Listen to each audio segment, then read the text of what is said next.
दोस्तों नमस्कार। ये है मार्गदर्शन फॉर सिविल सर्विसेज। मैं अनुराग चौधरी। दोस्तों आइए सॉल्व करते हैं उत्तर प्रदेश लोक सेवा आयोग द्वारा आयोजित जीआईसी प्रवक्ता परीक्षा यानी गवर्नमेंट इंटर कॉलेज प्रवक्ता के सामान्य अध्ययन का प्रैक्टिस सेट संख्या 5, जिसमें हम जीआईसी प्रवक्ता परीक्षा में पूछे जाने वाले 40 प्रश्नों को सॉल्व करेंगे। दोस्तों ये video UP PCS pre, lower PCS pre, RO ARO के लिए भी बहुत ही उपयोगी है। तो आइए शुरू करते हैं आज का वीडियो। जीआईसी प्रवक्ता परीक्षा सामान्य अध्ययन प्रैक्टिस सेट संख्या 5। दोस्तों आज की वीडियो यानी जीआईसी प्रवक्ता परीक्षा के लिए सामान्य अध्ययन का जो प्रैक्टिस सेट है उसका पहला प्रश्न देखते हैं। निम्नलिखित में से सबसे प्राचीन वाद्य यंत्र कौन सा है? आपको बताना है कि निम्नलिखित में से सबसे प्राचीन वाद्य यंत्र कौन सा है। ऑप्शन है आपके सितार, वीणा, सरोद और तबला। तो सही उत्तर क्या है दोस्तों? सही उत्तर है ऑप्शन बी। वीणा जो है ये सबसे प्राचीन वाद्य यंत्र है और वैदिक साहित्य में वीणा के प्रचलन का उल्लेख प्राप्त होता है। वीणा जो है विद्या की देवी माँ सरस्वती का वाद्य यंत्र भी है। तो सही उत्तर है सबसे प्राचीन वाद्य यंत्र वीणा है। अगला प्रश्न है दोस्तों, कांग्रेस प्रेसिडेंशियल एड्रेसेज के संपादक कौन थे? देखिए कांग्रेस प्रेसिडेंशियल एड्रेसेज इसके संपादक कौन थे? जी.एन. नटेशन, वी.पी. सीतारमैया, रामानंद चटर्जी और एच.एन. मित्रा। तो सही उत्तर क्या है दोस्तों? सही उत्तर है आपका ऑप्शन ए। जी.एन. नटेशन जो थे वो कांग्रेस प्रेसिडेंशियल एड्रेसेज जो कि 1935 में प्रकाशित हुई थी उसके संपादक थे। दोस्तों ये पुस्तक 2 भागों में प्रकाशित हुई थी और इसके पहले भाग में 1885 से 1910 और दूसरे भाग में 1911 से 1934 तक भारतीय राष्ट्रीय कांग्रेस के जो अध्यक्षीय भाषण थे यानी भारतीय राष्ट्रीय कांग्रेस के जो प्रेसिडेंट थे उनके भाषणों को शामिल किया गया था। तो सही उत्तर है कांग्रेस प्रेसिडेंशियल एड्रेसेज के संपादक जी.एन. नटेशन थे। अगला प्रश्न है, इनमें से कौन एक सही सुमेलित है? आपको बताना है। ऑप्शन देखिए, Lala Lajpat Rai, un poverty and un British rule in India, ये जो है आपका सही सुमेलित नहीं है। देखिए poverty and un British rule in India ये लाला लाजपत राय सही सुमेलित नहीं है। दादा भाई नौरोजी अनहैप्पी इंडिया ये भी सुमेलित नहीं है। Rafiq Zakaria the man who divided India ये आपका सही सुमेलित है। Subhash Chandra Bose guilty man of India's partition ये भी सही सुमेलित नहीं है। तो देखिए यहाँ पर जो ऑप्शंस हैं इसमें से सही सुमेलित है Rafiq Zakaria the man who divided India. दोस्तों लाला लाजपत राय की पुस्तक का नाम अनहैप्पी इंडिया है। तो देखा जाए लाला लाजपत राय ने अनहैप्पी इंडिया लिखा है। नौरोजी की poverty and un British rule in India है।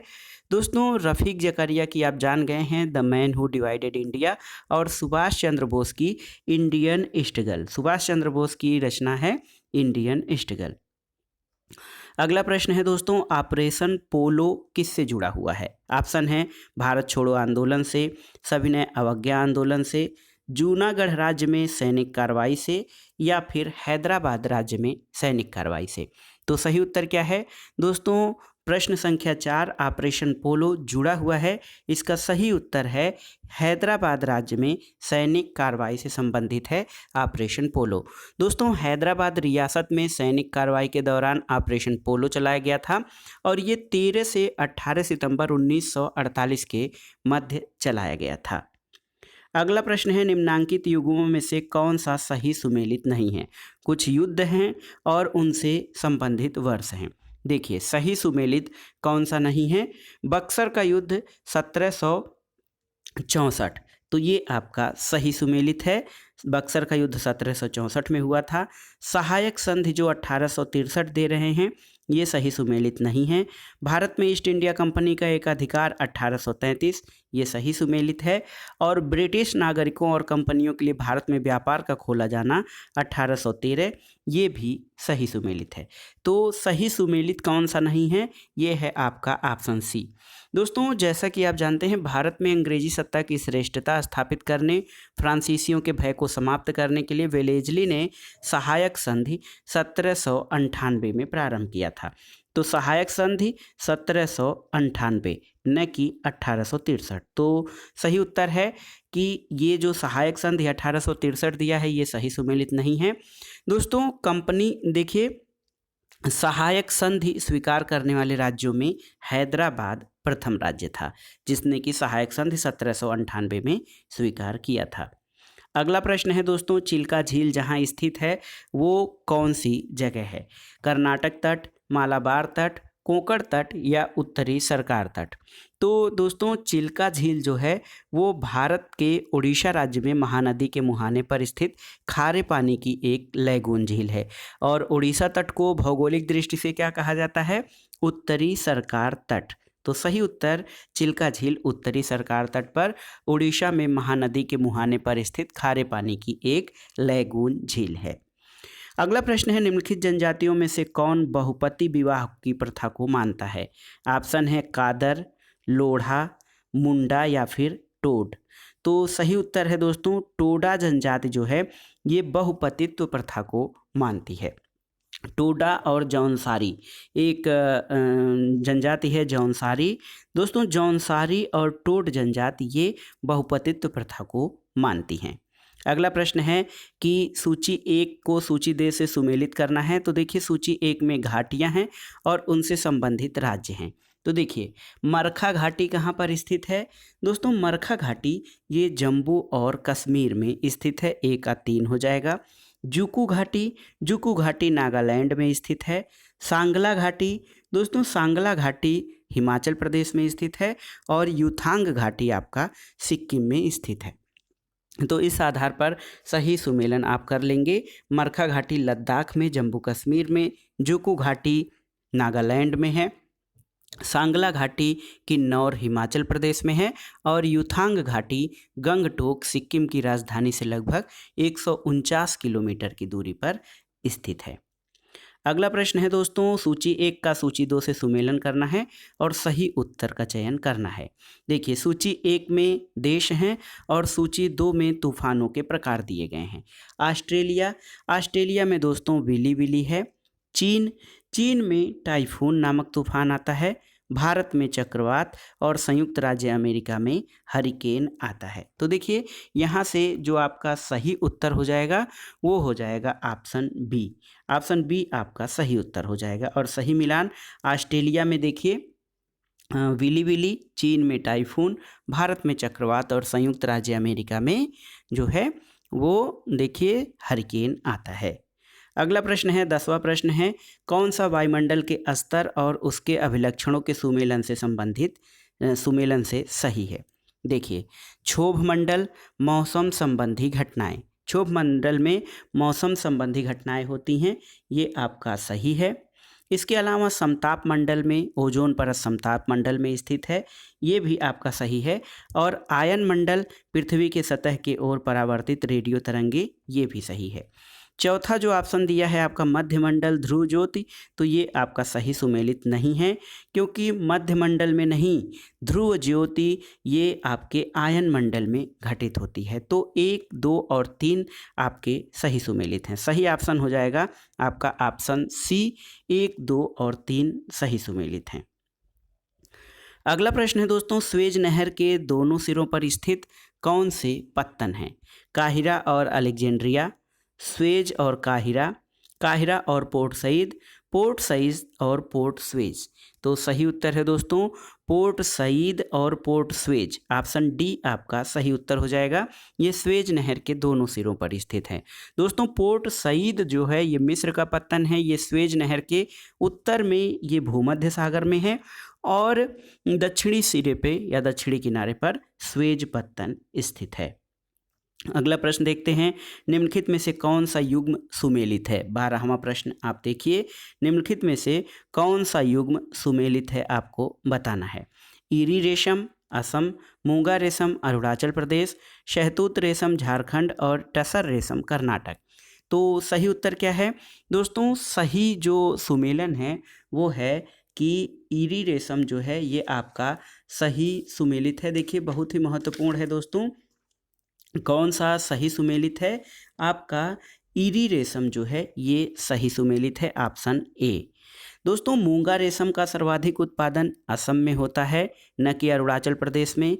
शहतूत रेशम झारखंड में नहीं बल्कि कर्नाटक में होता है, और टसर रेशम कर्नाटक में नहीं बल्कि झारखंड में अधिक मात्रा में उत्पादन होता है। तो सही उत्तर है सही सुमेलित ईरी रेशम असम में, और मूंगा रेशम, ईरी और मूंगा रेशम दोनों ही असम के लिए सही सुमेलित हैं। अगला प्रश्न है राष्ट्रीय बागवानी बोर्ड या राष्ट्रीय बागवानी परिषद की स्थापना कब हुई थी? 1976, 1987, 1984 या सन 2002 में। तो सही उत्तर है राष्ट्रीय बागवानी बोर्ड की स्थापना 1984 में हुई थी, और 1860 के अंतर्गत इसे एक स्वायत्त सोसाइटी के रूप में इसको किया गया। और आपको बता दें कि राष्ट्रीय बागवानी बोर्ड का मुख्यालय दोस्तों गुरुग्राम हरियाणा में स्थित है। तो याद रखिएगा 1984 में राष्ट्रीय बागवानी बोर्ड की स्थापना की गई और इसका मुख्यालय गुरुग्राम में स्थित है। अगला प्रश्न है दलहनी फसलों में संतुलित खाद का अनुपात यानी नाइट्रोजन, फास्फोरस और पोटेशियम का अनुपात कितना होता है? ऑप्शन देखिए 1:2, 3:1, 4:1 या 2:1। तो सही उत्तर क्या है दोस्तों? फलीदार अथवा दलहनी फसल में आप जानते हैं जो संतुलित उर्वरक का अनुपात NPK होता है वो 0:1:1, 1:2 अथवा 1:3 का होता है, इसलिए जो 1:2 ये सही उत्तर है। यहाँ पर दलहनी फसलों में नाइट्रोजन की मात्रा की आवश्यकता कम पड़ती है, तो सही उत्तर आपका हो जाएगा ऑप्शन ए, दलहनी फसलों में संतुलित खाद यानी NPK का अनुपात 1:2 होता है। अगला प्रश्न यहाँ पर देखिए मटर की पत्ती विहीन प्रजाति कौन सी है? अर्केल, आज़ाद मटर 1, अपाड़ा और यल 116। तो सही उत्तर है मटर की पत्ती विहीन प्रजाति अपाड़ा है दोस्तों। अगला प्रश्न है रेडियोधर्मी प्रदूषण से संबंधित निम्नलिखित कथनों में कौन सा सही है आपको बताना है। तो सही उत्तर जान लेते हैं दोस्तों। पहले कथन जान लेते हैं, ये पशुओं में आनुवांशिक परिवर्तन लाता है, तो ये आपका सही है। ये मृदा में विद्यमान खनिजों को असंतुलित कर देता है, ये सही नहीं है। इसके अलावा ये रक्त संचार में व्यवधान पैदा करता है, ये कैंसर पैदा करता है। तो सही उत्तर है दोस्तों 1, 3, 4। 1, 3, 4 जो है ये आपका सही है ऑप्शन सी। देखिए रेडियोधर्मी प्रदूषण सभी जीवित प्राणियों में, चाहे मानव हो, पशु हो, पौधों में, उनमें आनुवांशिक परिवर्तन ला सकता है, रक्त संचार में व्यवधान और अनेक प्रकार के कैंसर उत्पन्न कर सकता है। अगला प्रश्न है दोस्तों जैव उपचारण या बायो रेमेडिएशन का तात्पर्य क्या होता है? ऑप्शन है जीवों द्वारा पर्यावरण से विषैले पदार्थों का निष्कासन, रोगाणुओं और पीड़कों पर जैविक नियंत्रण, शरीर में अंगों का प्रत्यारोपण और सूक्ष्म जीवों की सहायता से रोगों का निदान। तो सही उत्तर है दोस्तों जैव प्रदूषण, जैव रेमेडिएशन या जैव उपचारण जो होता है ये इसका प्रयोग पर्यावरण से विषैले या टॉक्सिक प्रदूषणों को निकालने की प्रक्रिया होती है, और इसके द्वारा किसी विशेष स्थान पर पर्यावरणीय प्रदूषकों के हानिकारक प्रभाव को समाप्त किया जाता है। तो सही उत्तर आपका ऑप्शन ए है, जीवों द्वारा पर्यावरण से विषैले पदार्थों का निष्कासन जैव रेमेडिएशन कहलाता है।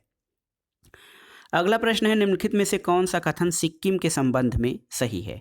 कथन एक है 1975 में ये भारत का अभिन्न अंग बन गया था, ये आपका सही है। इसे वनस्पति शास्त्रियों का स्वर्ग माना जाता है सिक्किम को, ये भी सही है। और इसके मुख्य निवासी लेप्चा लोग हैं, ये भी सही है। तो सिक्किम के बारे में ये तीनों कथन ही सही हैं, इसलिए ऑप्शन डी आपका सही हो जाएगा। 1, 2, 3 तीनों सही हैं। अगला प्रश्न है 10% का नियम किससे संबंधित है? ऑप्शन है ऊर्जा का खाद्य के रूप में एक पोषी स्तर से दूसरे पोषी स्तर तक पहुंचना, ऊष्मा का एक पदार्थ से दूसरे पदार्थ में पहुंचना, पक्षियों का एक क्षेत्र से दूसरे क्षेत्र में पहुंचना, पानी का एक जोन से दूसरे क्षेत्र में पहुंचना, या इनमें से कोई नहीं। तो सही उत्तर है 10% का जो नियम होता है वो दोस्तों ऊर्जा का खाद्य के रूप में एक पोषी स्तर से दूसरे पोषी स्तर तक पहुंचने को कहा जाता है। और ये नियम लिंडमान का दिया हुआ है, 1942 में उन्होंने ये नियम दिया था 10% का नियम। इसमें शाकाहारी जंतु उत्पादक की शुद्ध प्राथमिक उत्पादकता का 10% भाग अपने में संचित करता है, और कोई मांसाहारी जंतु इस जंतु को खाता है तो वो शाकाहारी की केवल 10% ऊर्जा को संचित करता है।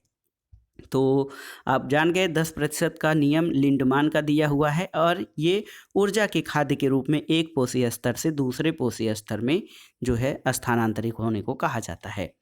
अगला प्रश्न है, किस अधिनियम को संवैधानिक निरंकुशता सिद्धांत प्रवृत्त किया गया? भारत में किस अधिनियम द्वारा संवैधानिक निरंकुशता का सिद्धांत प्रवृत्त किया गया?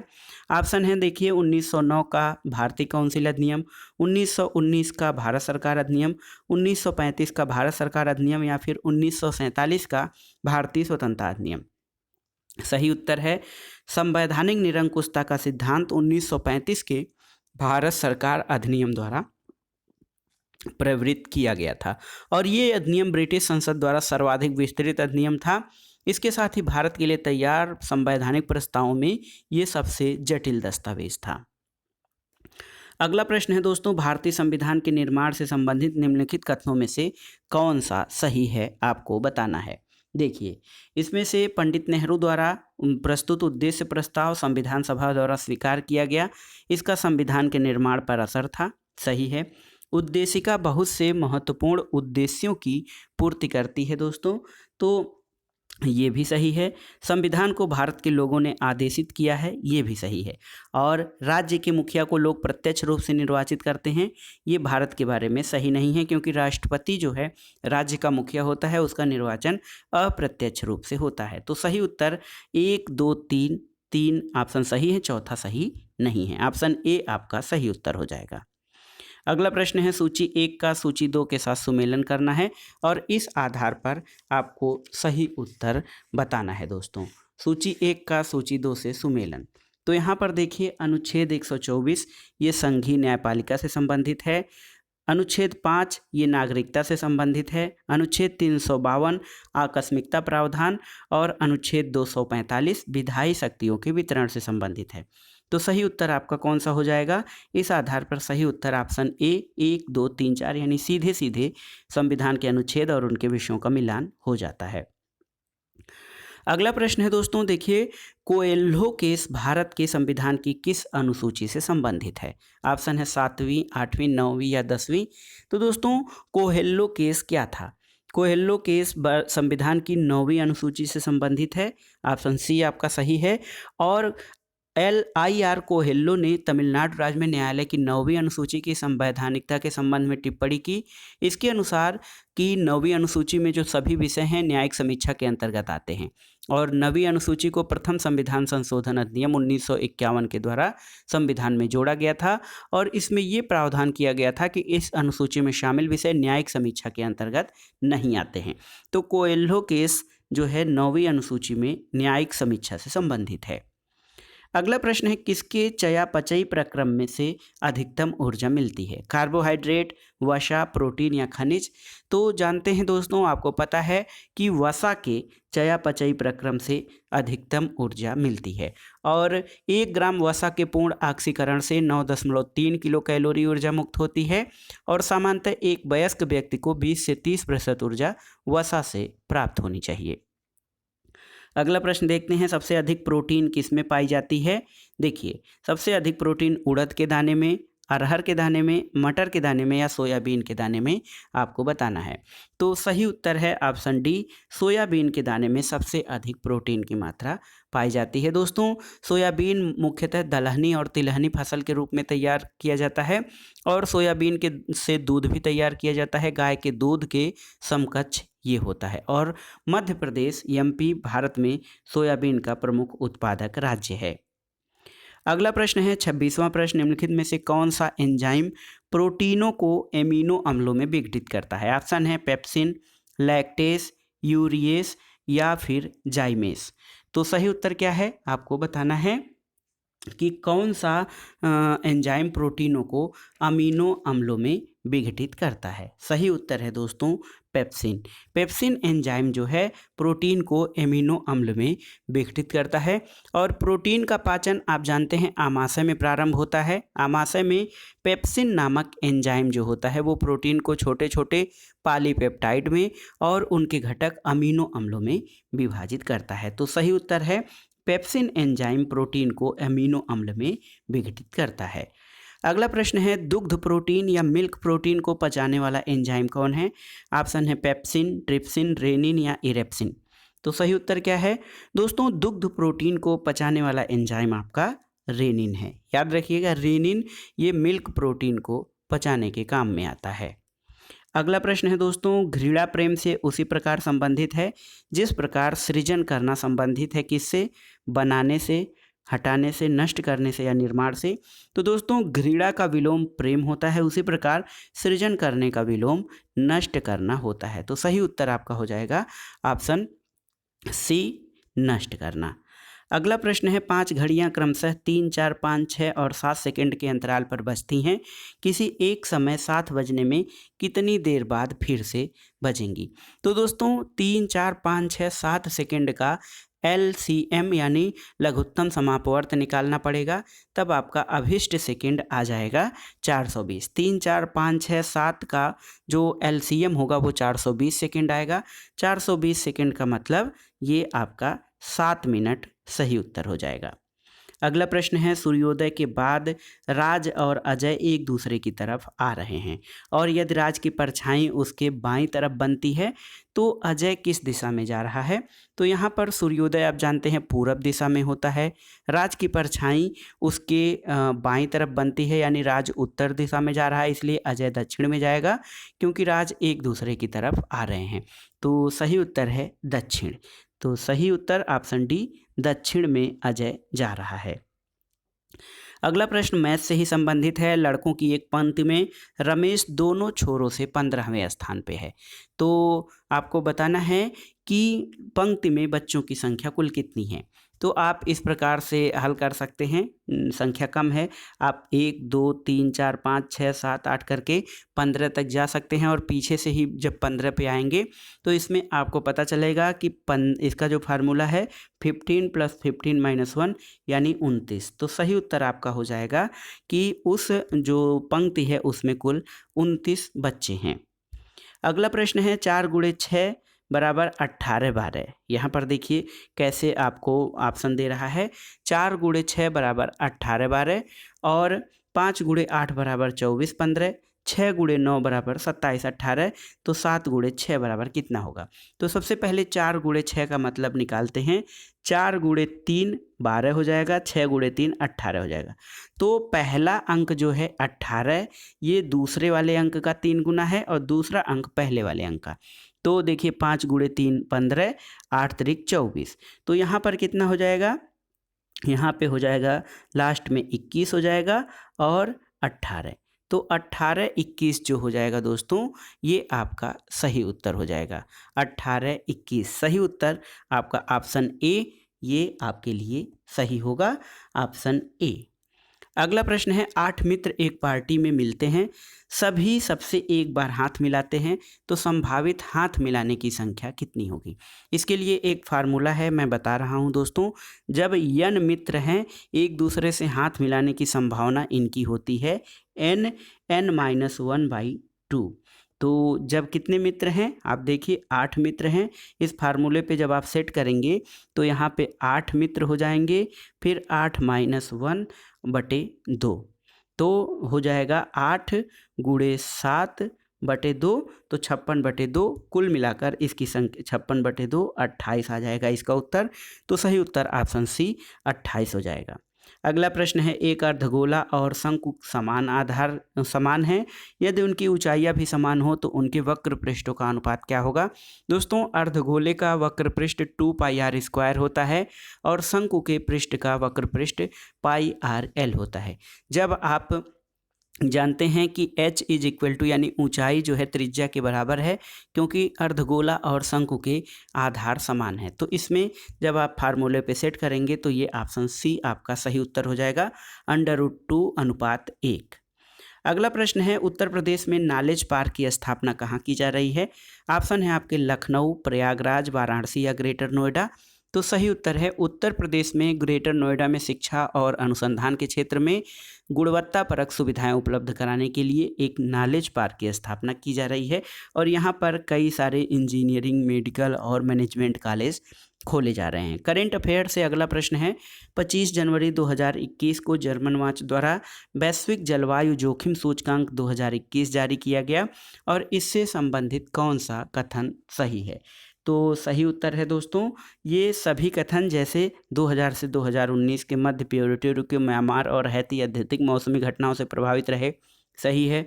2019 में अत्यधिक मौसमी घटनाओं का सर्वाधिक प्रभावित देश मोजाम्बिक शीर्ष पे है और इस सूची में भारत सर्वाधिक 7वें स्थान पर है। तो दोस्तों ये तीनों कथन जो हैं इसमें सही हैं। अगला प्रश्न है 16 जनवरी 2021 को किस मंत्रालय को शासन में पारदर्शिता के लिए स्कॉच चैलेंजर पुरस्कार दिया गया था? तो सही उत्तर क्या है दोस्तों? पंचायती राज मंत्रालय को शासन में पारदर्शिता के लिए स्कॉच चैलेंजर पुरस्कार प्रदान किया गया था। जनवरी 2021 में केंद्र सरकार ने किसे राष्ट्रीय स्वास्थ्य प्राधिकरण यानी नेशनल हेल्थ अथॉरिटी का नया मुख्य कार्यकारी अधिकारी के रूप में नामित किया है? ऑप्शन है राकेश चंद्रा, प्रदीप कुमार, डॉक्टर दिनेश अरोड़ा और आर.एस. शर्मा।